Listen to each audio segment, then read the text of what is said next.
नमस्कार साथियों, स्वागत है आप सभी का इतिहास एकेडमी में। और बच्चों, स्वागत है आप सभी का आज की इस महत्वपूर्ण क्लास में। प्यारे बच्चों, आज हम जानने वाले हैं एक महत्वपूर्ण विदेशी यात्री के बारे में जिसका नाम है अबू रेहान अल बरूनी। जी हाँ दोस्तों, जानेंगे कि अल बरूनी ने भारत के बारे में अपने ग्रंथ में क्या क्या विवरण दिया है। प्यारे बच्चों, सारी बातें जानने वाले हैं। और आपको क्या मालूम है, क्या आपको मालूम है कि अल बरूनी ने भारतीयों को अहंकारी और अभिमानी कहा है। अल बरूनी बोलता है कि भाई भारतीयों को जो है काफी ज्यादा अहंकार है। क्या आप ये चीज मानते हैं, मानते हैं या नहीं, या आप खुद भी अहंकार में भरे हुए हो हैं। चलिए दोस्तों, जो भी है, मजाक कर रहा हूं मैं तो। अल बरूनी की बात ये लेकिन सच है, अल बरूनी ने भारतीयों को अभिमानी और अहंकारी कहा है। क्यों कहा है वो भी हम इसी क्लास में जानने वाले हैं। और भारत के बारे में वह क्या जानकारी देता है वो भी हम देखने वाले हैं। सारी बातें हम जानने वाले हैं। चलिए बच्चों, तो यह छोटी सी क्लास जो है वह आपके लिए बहुत महत्वपूर्ण होने वाली है, क्योंकि अभी फिलहाल मिडिवल इंडिया जो है वो हमारे एप्लीकेशन पर स्टार्ट हो चुका है। अगर आप चाहें सेपरेटली मध्यकालीन भारत पढ़ना तो आप हमारे एप्लीकेशन से ले सकते हैं। अभी जो है उस पर 60% डिस्काउंट चल रहा है। ठीक है, तो प्यारे बच्चों, उसी का ये एक छोटा सा पार्ट है अल बरूनी का, जहां से अक्सर प्रश्न भी बनते हैं। तो इसलिए मैं जो है लेकर आया हूं आपके लिए अल बरूनी की क्लास। अल बरूनी भारत के विज्ञान और संस्कृति का साक्षी, जी हाँ दोस्तों, साक्षी था। और हिंदुस्तान में आकर बहुत कुछ सीखता है, संस्कृत भाषा सीखता है, गीता पढ़ता है, पुराण पढ़ता है। सारी बातें हम करने वाले हैं। सबसे पहले हम जानेंगे अल बरूनी के ग्रंथ के बारे में, उसके बाद में अल बरूनी का भारत के लिए क्या विवरण था, क्या नजरिया था, सब कुछ हम जानने वाले हैं। देखिए दोस्तों, तहकीक ए हिंद किताब उल हिंद की जो रचना है वो अल बरूनी के द्वारा की जाती है। ठीक है, अल बरूनी, जिसका पूरा नाम अबू रेहान अल बरूनी है, वह इस किताब की रचना करता है। और इस किताब को वह अरबी भाषा के अंदर लिखता है। किस भाषा में लिखता है? अरबी भाषा के अंदर लिखता है। अध्याय जो है इसके अंदर 80 अध्याय हैं। याद रखना कि इसके अंदर कितने अध्याय हैं प्यारे बच्चों? 80 अध्याय है। ठीक है, इस किताब के अंदर 80 अध्याय हैं। और इसका अंग्रेजी अनुवाद 1888 ईस्वी के अंदर एडवर्ड सचाऊ ने किया था। यहां पर पीछे आप एक पुस्तक देख रहे हैं, यह इसका अंग्रेजी अनुवाद है, जिसका नाम है अल बरूनीज इंडिया। ठीक है, Al Beruni's India, an account of the religion, philosophy, literature, geography, chronology, astronomy, ठीक है, customs, law and astrology of India about 1013 AD. ठीक है ना, वॉल्यूम 2। ठीक है, याद रखना ये किसने किया है। ये है दोस्तों, यहां पर लिखा है एडवर्ड सी सचाऊ। ठीक है, तो प्यारे बच्चों, यह जो किताब है, यह किताब 11वीं शताब्दी के भारतीय इतिहास का दर्पण मानी जाती है। हिंदी अनुवाद किया रजनीकांत शर्मा ने। विवरण इसमें क्या मिलता है? 11वीं शताब्दी के भारतीय निवासियों के जीवन एवं दशा तथा भारतीय साहित्य और विज्ञान का वर्णन इसमें हमें देखने को मिलता है। और किताबुल हिंद को 11वीं शताब्दी के भारत का दर्पण भी कहा जाता है। ठीक है, याद रखिएगा, है ना। बहुत महत्वपूर्ण ग्रंथ है, बहुत सारी जानकारियां हैं इसके अंदर, भारत के विज्ञान से संबंधित, भारत के ज्ञान से संबंधित, भारत के रीति रिवाज, भारत के कल्चर से रिलेटेड, है ना। हर प्रकार की जानकारी है, भारत की जलवायु के बारे में। देखिए, स्टैनले लेनपुल ने इस ग्रंथ के बारे में क्या कहा है, देख लीजिए, एग्जाम में आता रहता है। स्टैनले लेनपुल ने इस ग्रंथ, इस रचना को टकराती तलवारों, जलते शहरों तथा लुटे जा रहे मंदिरों की दुनिया के मध्य निष्पक्ष अनुसंधान का जादुई द्वीप कहा है। इंपॉर्टेंट है प्यारे बच्चों, एग्जाम में पूछ लिया जाएगा कि किस पुस्तक के बारे में यह बात कही है, किस विद्वान ने कही है, याद रख लीजिएगा। आगे देखिए दोस्तों, इस पुस्तक में तत्कालीन उत्तरी भारत की भौगोलिक, राजनीतिक, सांस्कृतिक, सामाजिक, धार्मिक एवं आर्थिक अवस्था का पता चलता है। अल बरूनी जो है वो उत्तर भारत की जानकारी देता है, दक्षिण भारत की जानकारी वो नहीं देता है। ठीक है, याद रखिएगा। और राजनीतिक जानकारी भी बहुत कम देता है। ठीक है, ज्यादातर जो है वो समाज, धर्म, संस्कृति, भौगोलिक, ठीक है, अर्थव्यवस्था, इन पे ऊपर जो है ज्यादा उल्लेख वह करता है। तो देखिए, यह तो उसका ग्रंथ था, किस किस भाषा में अनुवाद हुआ, कितने अध्याय हैं, किस नाम से पुस्तक लिखी, सारी बातें हैं। अब हम जो है आगे जानेंगे अल बरूनी के बारे में। जी हाँ दोस्तों, अबू रेहान अल बरूनी, अगर हम जन्म की बात करें तो इसका जन्म होता है 973 ईस्वी के अंदर। कहां पर होता है? ख्वारिज्म के अंदर होता है। ख्वारिज्म जो कि मध्य एशिया में उज्बेकिस्तान और तुर्कमेनिस्तान के मध्य फैला हुआ एक जगह है। ठीक है, यहां पर जो है इसका जन्म होता है। और दोस्तों, यह जो है महमूद गजनवी का क्या होता है? समकालीन होता है। महमूद गजनवी, जिसने एक के बाद एक भारत पर लगभग 17 बार आक्रमण किए, यह महमूद गजनवी के आक्रमणों के दौरान उसके साथ ही हिंदुस्तान आता है। और ऐसा बताया जाता है कि हिंदुस्तान में रहता है, पंजाब वाले एरिया में, है ना, यह निवास करता है।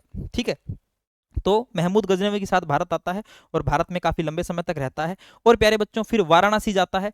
भारत में रहते हुए वाराणसी में जाकर वह संस्कृत भाषा का अध्ययन करता है, भारतीय दर्शन को पढ़ता है, भारतीय ज्योतिष शास्त्र को पढ़ता है। ठीक है ना, याद रखिएगा, उसने वाराणसी में रहकर संस्कृत भाषा, भारतीय दर्शन और ज्योतिष शास्त्र का भी अध्ययन किया था। ठीक है, एक जिज्ञासु प्रवृत्ति का यह विदेशी यात्री रहा है। ठीक है, इसीलिए यह संस्कृत का, दर्शन का और ज्योतिष शास्त्र का भी अध्ययन यहाँ पर आके करता है। ठीक है, ऐसा बताया जाता है कि यह पहला मुसलमान था जिसने गीता और पुराणों का भी अध्ययन किया था। ठीक है ना, एग्जाम में अक्सर क्वेश्चन पूछ भी लिया जाता है। तो वह पहला मुसलमान था जिसने संस्कृत सीखी, गीता एवं पुराणों का अध्ययन किया।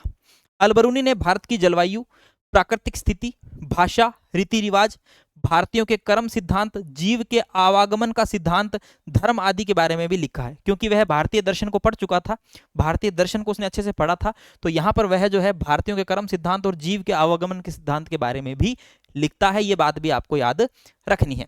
आगे देखिए प्यारे बच्चों, दक्षिण भारत की अगर हम बात करें तो दक्षिण भारत के बारे में वह उल्लेख नहीं करता है, लेकिन हाँ, जाति प्रथा की कठोरता के बारे में उसने खुलकर लिखा है। उसने अछूतों की स्थिति का वर्णन भी किया है।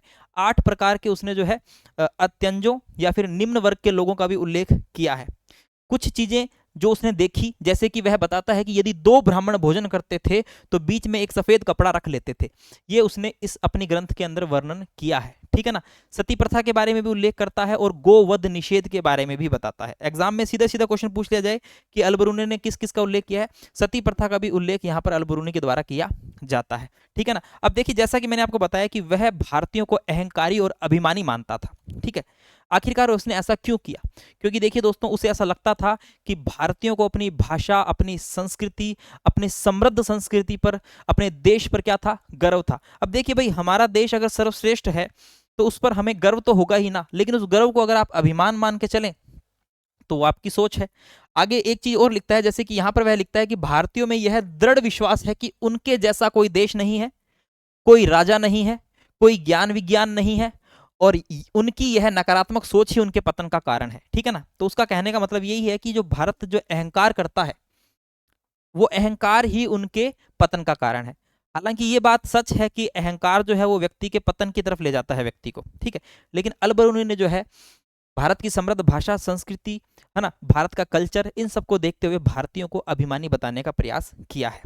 भारत में वैष्णव संप्रदाय का उल्लेख करेगा, भारतीयों को मूर्ति पूजक बताएगा और इसी के साथ वह अन्य क्षेत्र, यानी कि इतिहासकार होने के साथ साथ वह अन्य क्षेत्रों के बारे में लिखेगा, जैसे कि खगोल विज्ञान है, भूगोल है, तर्कशास्त्र है, औषधि विज्ञान है, गणित आदि के बारे में भी वह उल्लेख करता है, क्योंकि उसकी रुचि इन क्षेत्रों में भी थी। बाकी ये कोटेशन मैंने आपको बता ही दिया है। शूद्रों की सबसे बड़ी सूची जो है वह भी अलबरूनी के द्वारा दी जाती है। बताता है कि जो शूद्र है वह कृषि किया करते थे, व्यापार किया करते थे। और इसी के साथ में एग्जाम में अक्सर क्वेश्चन पूछ लिया जाता है कि अलबरूनी के द्वारा कितने प्रकार के अंत्यंजों, चांडालों का उल्लेख किया गया है। तो यहाँ पर कुछ चांडाल या फिर कुछ जो है निम्न वर्ग के लोगों का उल्लेख अलबरूनी करता है, वो यहाँ पर मैं आपको बता रहा हूँ, जैसे कि धोबी है, मोची है, कुम्हार है, जादूगर है, नाविक है, मछुआरा है आदि का उल्लेख जो है वो अलबरूनी के द्वारा किया गया है। चतुर्वर्ण व्यवस्था के बारे में उल्लेख करेगा, वर्ण व्यवस्था का भी वह अच्छे से उल्लेख करता है। ठीक है, और लिखता है अलबरूनी के अनुसार हिंदू यह नहीं चाहते थे कि जो वस्तु एक बार अपवित्र हो जाए उसे शुद्ध करके पुनः अपना बना लिया जाए। ठीक है दोस्तों, अगर एग्जाम में आ जाए ऐसी कोटेशन की यह जो कथन है यह किसने कहा है, तो यह अलबरूनी ने कहा है। इसी के साथ प्यारे बच्चों, अलबरूनी जो है वह गुप्त संवत का भी उल्लेख करता है। गुप्त संवत और शक संवत में भी तुलना करता है। ठीक है ना, तो याद रखना गुप्त संवत का उल्लेख भी मध्यकाल में अलबरूनी ने किया है। इसके अलावा हम देखें कुछ हिंदू त्योहारों की बात करेगा, जैसे कि रामनवमी का उल्लेख करेगा और शिवरात्रि का उल्लेख भी वह करता है। वह लिखता है, भारत के बारे में लिखता है कि भारत जो है वो पहले सागर था। ठीक है ना, पहले सागर था और उसके बाद में शताब्दियों तक हिमालय की नदियों द्वारा लाई गई मिट्टी से फिर वह भर गया। ठीक है, भारत के उपजाऊ क्षेत्रों के बारे में भी वह उल्लेख करता है। ठीक है, एक उपाधि यहां पर उसको दी गई है मंजिम की। ठीक है, खगोलविद एवं ज्योतिषविद होने की वजह से, खगोल और ज्योतिष का भी उसने ज्ञान लिया था यहाँ आकर, तो अलबरूनी की उपाधि मंजिम भी कही जाती है। एग्जाम में पूछ ली जाएगी प्यारे बच्चों, इंपॉर्टेंट है, देख लीजिएगा। आगे देखिए, भारतीयों की वह प्रशंसा करेगा किस क्षेत्र में? जल संग्रहण के क्षेत्र में। उसका मानना है कि भारतीयों ने जो है जल संग्रहण कार्यों के निर्माण में जो जल संग्रहण कार्य जो किया उसको लेकर वह भारतीयों की प्रशंसा करता है। लेकिन प्यारे बच्चों, एक बात आप जरूर याद रखना कि भले ही इसने पुराणों का अध्ययन किया, भले ही गीता का अध्ययन किया, भले ही संस्कृत सीखी, लेकिन ये सब कुछ सोचकर आप ये नहीं कह सकते कि अल बरूनी जो है वो एक धर्मनिरपेक्ष लेखक था। नहीं, अल बरूनी धर्मनिरपेक्ष लेखक नहीं था। एग्जाम में ऐसा एज इट इज क्वेश्चन आ जाए, 4 कोटेशन आ जाए, कौन सा सत्य है असत्य है, तो अगर ऐसा आ जाए कि अल बरूनी धर्मनिरपेक्ष था, तो दोस्तों नहीं, वह धर्मनिरपेक्ष लेखक नहीं था, याद रखेंगे। अल बरूनी ने भारत में प्रचलित विभिन्न लिपियों के बारे में भी लिखा है, ठीक है। वह जो है भारत में प्रचलित सिद्ध मातृका लिपि के बारे में लिखता है, जिसका प्रचलन जो है कश्मीर में और कन्नौज में और वाराणसी वाले क्षेत्रों में हुआ करता था, याद रखिएगा, एग्जाम में पूछा भी जाता है। और एक भिक्षुकी लिपि जो कि बौद्ध भिक्षुओं की लिपि थी, उसके बारे में भी यह खुलकर लिखता है। क्या लिखता है? भिक्षु की लिपि का भी उल्लेख किया है और सिद्ध मातृका लिपि का भी उल्लेख किया है। सिद्ध मातृका लिपि किन क्षेत्रों में प्रचलित थी? कश्मीर में, वाराणसी और कन्नौज के अंदर प्रचलित थी, ठीक है ना। तो मोटी मोटी बातें जो अल बरूनी ने हिंदुस्तान के बारे में कही है वो मैंने आपको बता दी है। हिंदुस्तानियों को अहंकारी क्यों कहा है वो मैंने आपको बता दिया है। इसके अलावा भारतीय इतिहास के साथ साथ यहाँ की भूगोल, यहाँ की ज्योतिष, यहाँ के दर्शन का भी वह उल्लेख करता है। ये सारी बात मैं आपको बता चुका हूँ। और साथ ही साथ प्यारे बच्चों, उसके ग्रंथ जिसका नाम है तारीख हिंद, ठीक है ना, किताब उल हिंद, उसका भी मैं यहाँ पर उल्लेख कर चुका हूँ। तो देखिए, छोटी सी क्लास है, अल बरूनी को लेकर दोस्तों क्वेश्चन इजीली यहाँ से बन जाएगा। छोटी सी क्लास को आप आराम से देख लीजिए, और अगर आप नोट्स बनाना चाहते हो नोट्स भी बना सकते हो, ठीक है। अगर ये क्लास आपको अच्छी लगी हो प्यारे बच्चों, तो चैनल को जरूर सब्सक्राइब कीजिएगा और बेल आइकन को दबा दीजिएगा, ताकि ऐसी ही नई नई वीडियोस की नोटिफिकेशंस आप सभी को मिल सके। और प्यारे बच्चों, अगर आप मिडिल इंडिया चाहते हैं इतिहास अकेडमी के साथ पढ़ना, तो अभी एप्लीकेशन इंस्टॉल कीजिए और जो अभी ऑफर चल रहा है उसका लाभ उठाइए। मिलते हैं नेक्स्ट क्लास में, तब तक के लिए जय हिंद, जय भारत, धन्यवाद।